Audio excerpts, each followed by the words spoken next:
Welcome back to Gaming Assembled. Today is a CK3, a Game of Thrones spotlight episode on Crackclaw Point and the Whispers. Thank you for joining us. Before we start, we'd love to hear from you. So like, comment and subscribe to the channel and interact with us on social media. And thank you to Davi Chavez and Xylorian for subscribing already. Let's get started. Welcome back to Westeros, and welcome to another of our Region Spotlight special episodes. This one is focusing on Crackclaw Point, which is, as you can see, just here in the Crown Lands. And specifically, we're going to pay particular attention to the very tip of the point. Specifically, the area that is ruled by House Crab.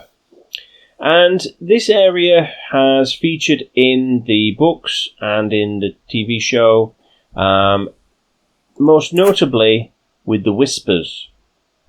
And so we're going to talk a little bit about this area, I suppose the history of it, what's good about it in the way it's been portrayed in this game, what could be improved, what could be better as well, and a little bit about the sort of roleplay sort of start that you could take in this area.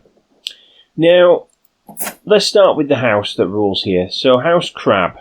They rule from Strongcliff, which, as you can see, is a fortress right on the tip of the land, and it could be that this is just the way that it's the way the map is formed on the game, but it looks like it's falling into the sea a little bit. But I suspect that's probably just, as I said, the way the map is formed, the way the shape of the map is, and it's difficult to avoid the walls from dropping in there just because they need to circle the keep. However, that does actually fit nicely with the, I suppose, the lore of the area.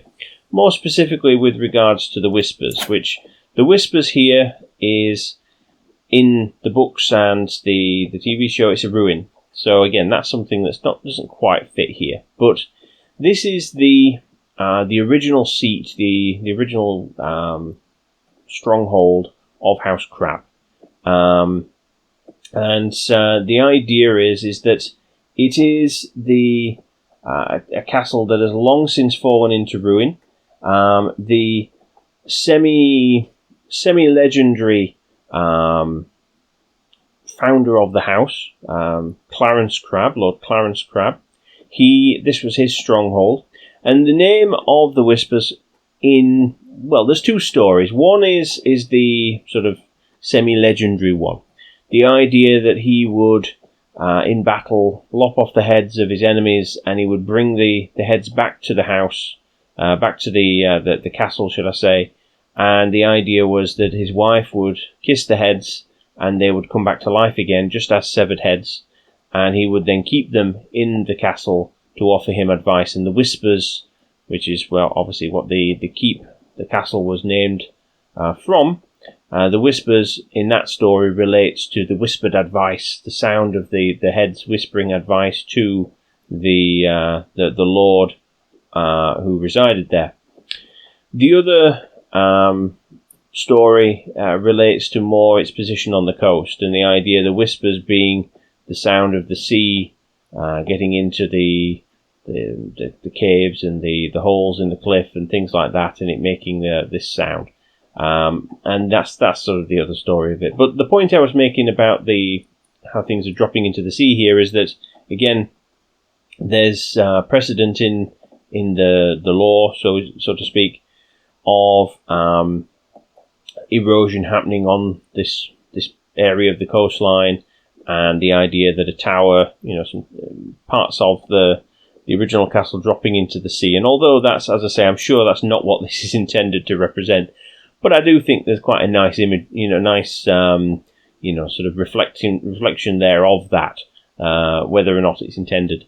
But that's quite a nice aspect in a way, the fact that things are dropping into the sea, so to speak, there. But the idea is, as I say, in terms of a start in this area, the history of your people, you are clawmen. You are descended from the Firstmen, as you can see there, Firstmen heritage. And the idea is that the clawmen, the men who inhabited this area, were in the lore, in the history of the Song of Ice and Fire. They were rather resistant to the Andals coming in, and resistant to rule by anyone other than themselves, really. And it took, in the War of Conquest, when Aegon the Conqueror came over and took over what became the Seven Kingdoms, it took Visenya and Vhagar paying a visit to the area to convince the clawmen to bend the knee and come over willingly, and they did that. And because they did so, they were basically allowed to be loyal bannermen, essentially, to the Targaryens. And that was very much the backstory of them through time. I mean, obviously, in the start date that I've got here, just as I'm showing it here, this is the earlier of the two start dates, so the Targaryens are still on the Iron Throne. And the idea is at the Battle of the Trident, House Crab were there on the side of Rhaegar, and they fought there, and they've generally been loyal bannermen to House Targaryen over the centuries since the beginning. And so, in terms of your story, I think depending on which, bookmark you play in, obviously, if it's the earlier one, I think from a roleplay perspective, you would certainly have to be on the side of the Targaryens. I mean, you are naturally in their block anyway as the war begins. You know, you're in this block of grey. But the idea is, I think you would naturally, as a character, fall in line behind Rhaegar's forces and behind the King's forces, and that would certainly just be how you would behave. The idea of the second bookmark, though, obviously the Crowned Stag, I suppose you could take it a couple of different ways. I mean, I suppose from a story perspective, you could sort of imagine that you've been punished for your support of the Targaryens, that Robert Baratheon, although he's left you in your holdings, your influence is somewhat diminished. I mean, that would fit certainly with the history of your house. At one time, the House Crab, certainly with the legendary founder that we mentioned before, they were rulers of the entire High Lordship of Crackclaw Point. And so that is something that certainly you, I suppose, from a story, roleplay driven perspective, you know, that and the idea of this area being ruled by the clawmen, I mean, that's certainly something you could do. I mean, you could even take it one step further and, you know, try and look at forming some sort of kingdom title. I mean, that might be a little bit too far, although I suppose if you're in the second one, if you're in the second bookmark, trying to carve out some sort of kingdom, trying to, in the long run, dethrone the Baratheons and putting a Targaryen back on the Iron Throne, or failing that yourselves if there aren't any Targaryens left, you know, sort of in homage to your fallen overlords or whatever who you valued. I don't know, maybe that's some way you'd go. I mean, it could be that you can hold on to an heir of, you know, a Targaryen heir, or try and protect a Targaryen heir that was there, that, you know, that's sort of living in exile, you know, and things like that. Maybe you could do that somehow and try and use them, try and restore them back to the throne, or, you know, something of that nature. Maybe that's a way you could go from a roleplay perspective. But there are certain options there. There are certain choices, things that you could look at. You could certainly look at trying to bring, obviously the Whispers is currently under a barony sort of title at the minute. I would certainly, if it was me playing this, I would certainly look at trying to bring that in, back under my personal domain.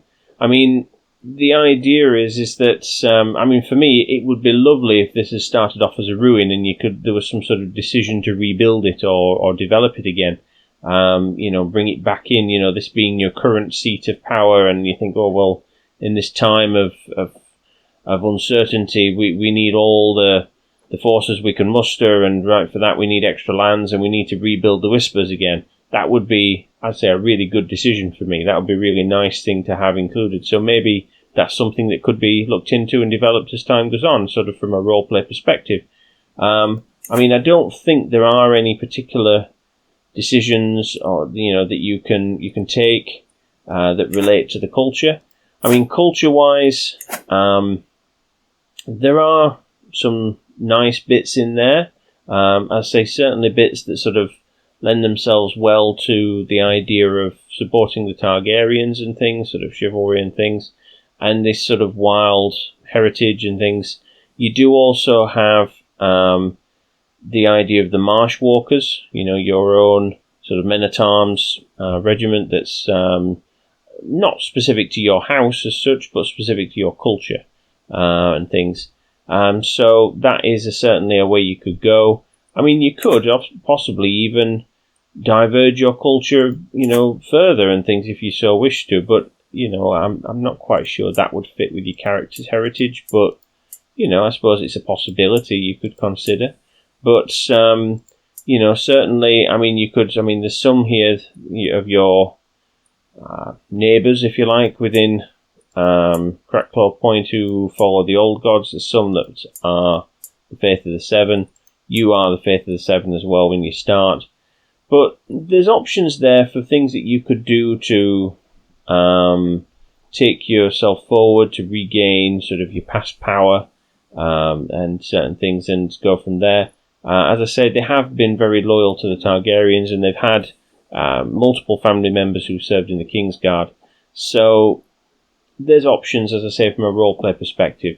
I think that's probably what I would do. I would, depending on the traits of my character, I mean, I'd look at trying to, certainly with this guy, I'd be looking to try and obviously support the Targaryens, but I'd be thinking more about how I can restore my family name. The House Crab has very much diminished over time. As I said, they were once a lot more powerful, and so looking to restore that family name and bring about a new era of our domination on this area of land, that would certainly be a